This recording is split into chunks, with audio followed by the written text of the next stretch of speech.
एकादशी की तिथि पर मात्र 3 तुलसी जी के पत्तों वाला ये चमत्कारिक उपाय कर लेना आपके जीवन की जो बड़ी से बड़ी समस्या है वह सभी दूर होगी।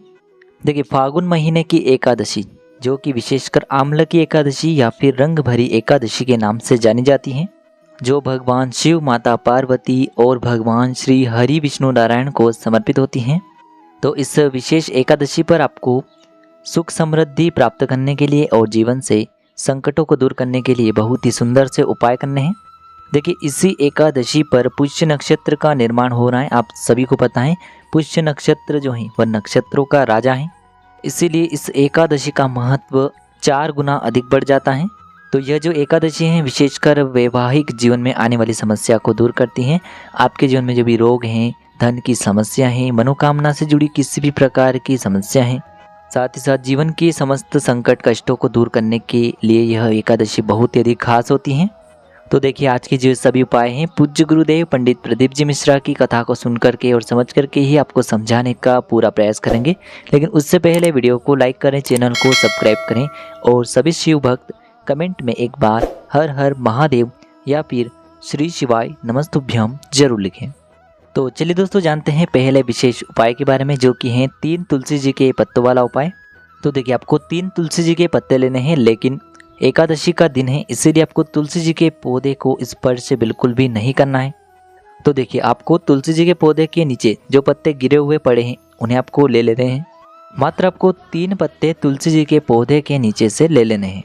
यदि सूखे पत्ते भी हैं तो उन्हें आपको ले लेना है, या फिर हरे पत्ते हैं तो उन्हें ले लेना है, लेकिन आपको तोड़ना नहीं है, नीचे गिरे हुए पत्ते ही आपको लेने हैं। 3 पत्ते आपको लेने हैं।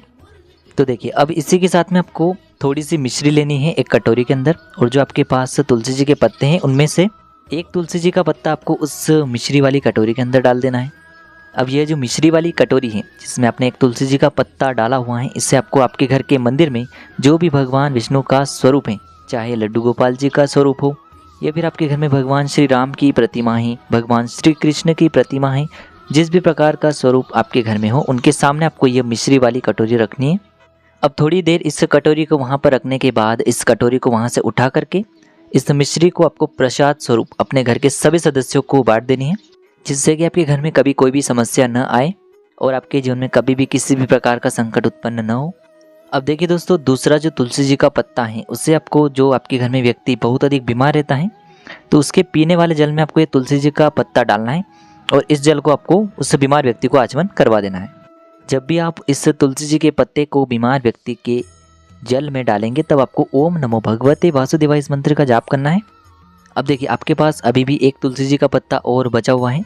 तो देखिए, आपको एक मिट्टी का दीपक लेना है जिसमें आपको गोल रुई की बाती का प्रयोग करना है, शुद्ध घी का प्रयोग करना है, और इस दीपक को आपको अपना घर का जो मुख्य द्वार होता है, मुख्य द्वार की चौखट होती है, वहाँ पर सबसे पहले तो जो तीसरा तुलसी जी का पत्ता है उसे आपको रखना है और उसी के पास में आपको ये जो गोल बाती का दीपक है इससे भी प्रज्वलित कर देना है। ओम नमो भगवते वासुदेवाय इस मंत्र का जाप करते हुए एकादशी के दिन जो भी व्यक्ति यह उपाय करता है उसके जीवन में कभी कोई संकट नहीं आता है और माता तुलसी उससे सदैव प्रसन्न रहती हैं। और यदि माता तुलसी आपसे प्रसन्न है तो भगवान विष्णु तो हमेशा आपसे प्रसन्न रहेंगे ही। तो इस प्रकार से आपको पहला उपाय करना है। अब हम जानते हैं दूसरे उपाय के बारे में। तो देखिए, इस उपाय को करने के लिए आपको एक मिट्टी का दीपक लेना है। अब इस मिट्टी के दीपक में ना तो आपको तेल डालना है, ना ही आपको शुद्ध घी डालना है। तो देखिए, इस दीपक को आपको लेना है और इस दीपक में आपको, तो इस प्रकार से आपको एक खाली मिट्टी का दीपक लेना है और इसी के साथ में आपको चने की 7 दाल लेनी है। चने की 7 दाल आपको लेनी है। इसी के साथ में आपको एक गुड़ का छोटा सा टुकड़ा लेना होगा और इसी के साथ में आपको मिश्री के कुछ दाने लेने हैं, मात्र 1 से 2 आपको मिश्री के दाने लेने हैं। अब देखिए, इसी के साथ में अंत में आपको एक प्यारी सी और सुंदर सी बेलपत्र लेनी होगी। अब देखिए, आपने जो खाली मिट्टी का दीपक लिया था, सबसे पहले तो इसमें आपको ये जो बेलपत्र है इसे रखनी है। फिर उसी बेलपत्र के ऊपर आपको 7 चने की दाल रखनी है। फिर आपको उसी के ऊपर थोड़ा सा गुड़ और फिर अंत में आपको जो चीनी ली थी या फिर मिश्री ली थी उसे आपको रखनी है। अब इस दीपक को आपको वहाँ से उठाना है और इस दीपक को लेकर के पहुँच जाना है आपको भगवान शिव के मंदिर में, और इस दीपक को आपको रख देना है भगवान शिव के शिवलिंग के पास में कुंदकेश्वर महादेव का मन में स्मरण करते हुए। यानी कि आपको इस दीपक में जो सभी चीज़ें हैं आपने रखी हैं इनका भोग महादेव को लगाना है इस एकादशी की तिथि पर।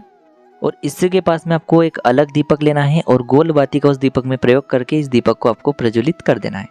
ध्यान रखें, इस दीपक को जिसमें आपने भोग के रूप में ये सामग्रियाँ रखी हैं, इन्हें आपको वापस लेकर के नहीं आना है, वहीं छोड़ करके आ जाना है।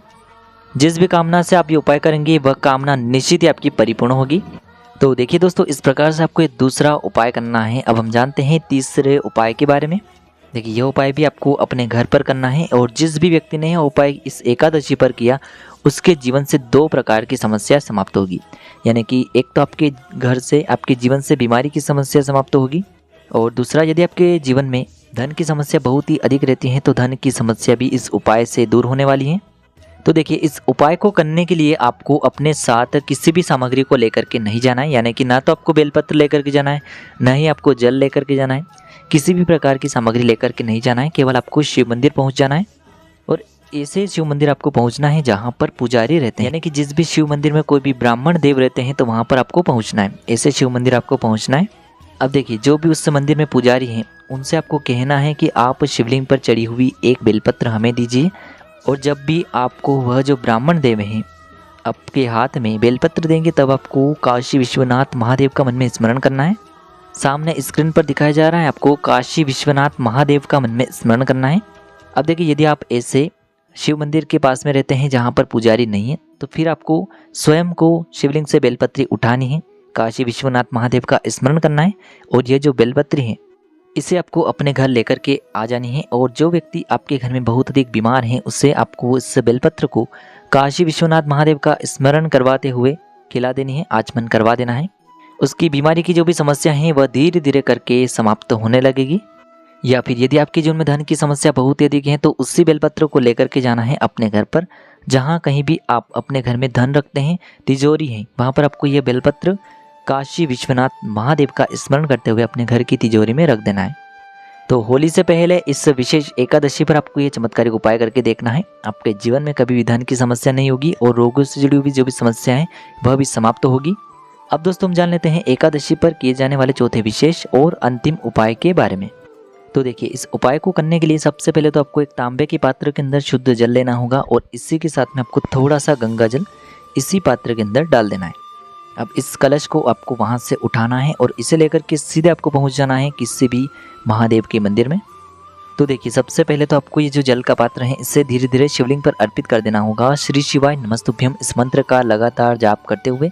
देखिए दोस्तों, जैसे ये जल शिवलिंग से होकर के जलाधारी की ओर बह करके आएगा तो इस जल को आपको अपने सीधे हाथ से थोड़ा सा रोकना है। जलाधारी की वहाँ पर जब भी आप अपना हाथ रखेंगे तब आपकी जो भी विशेष मनोकामना है उससे बोल देनी है। विशेषकर यह उपाय एकादशी पर ही किया जाता है और सुबह से लेकर के शाम तक किसी भी समय इस उपाय को आप कर सकते हैं। तो जल को अर्पित करने के बाद आपको 3 बार एक शब्द का स्मरण करना है। आपको स्वधा स्वधा स्वधा इस नाम का 3 बार वहीं पर जाप करना है। मात्र आपका हाथ जो है वो जलाधारी के वहाँ पर रख करके आपकी जो भी मनोकामना है उससे आपको बोल देना है।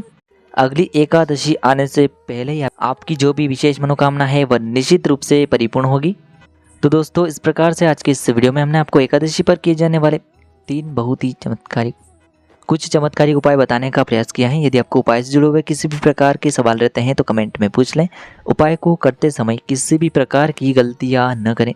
श्री शिवाय नमस्तुभ्यम। हर हर महादेव।